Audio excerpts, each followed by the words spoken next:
5 myths about hiking boots.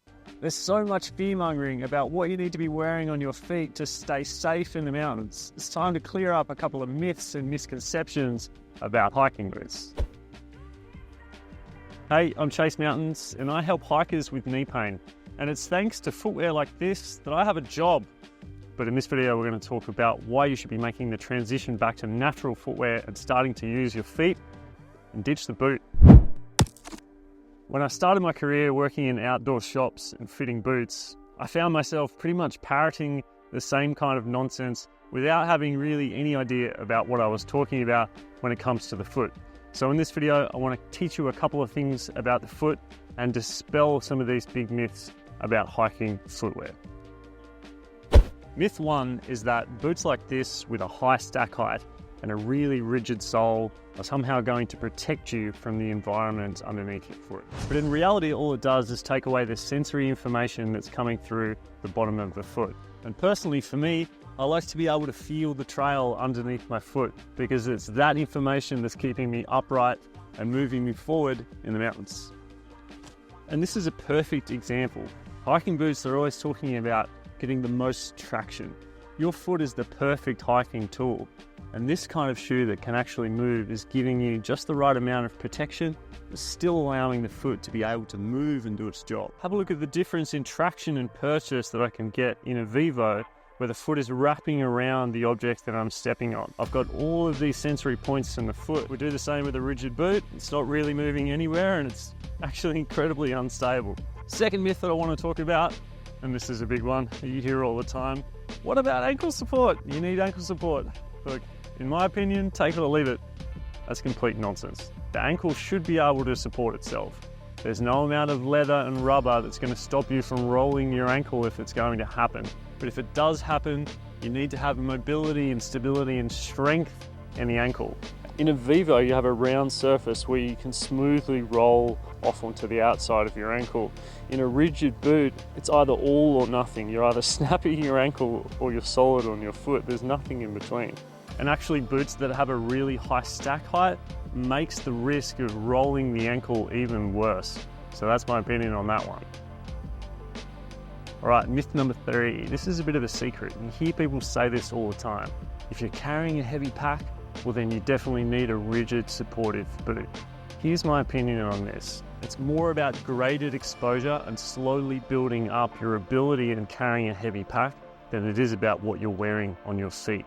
If your system works well in a barefoot shoe, you can gradually load it to do whatever you want. There is no limit here.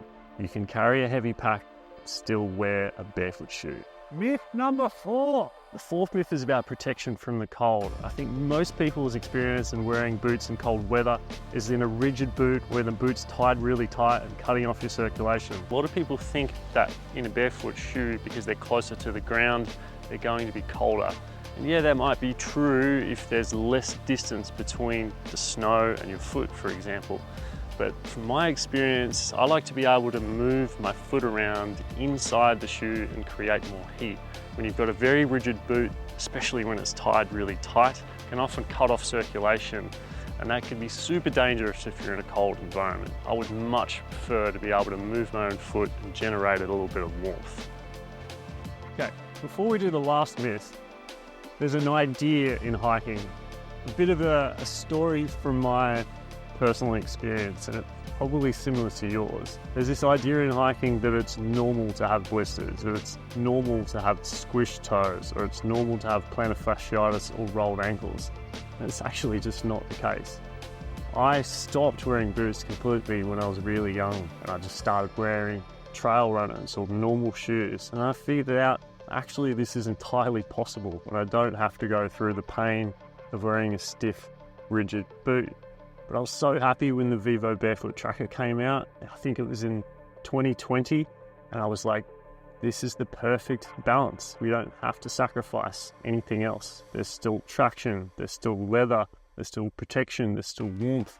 All the things that you want in a boot are still there, but we don't have to deal with all of the problems that come from traditional hiking footwear. It's a new era, and it's something that hopefully, if you try, you're going to love, and it's going to be a completely different hiking experience for you from then on. Let's get into the last myth. Okay, the fifth and final myth.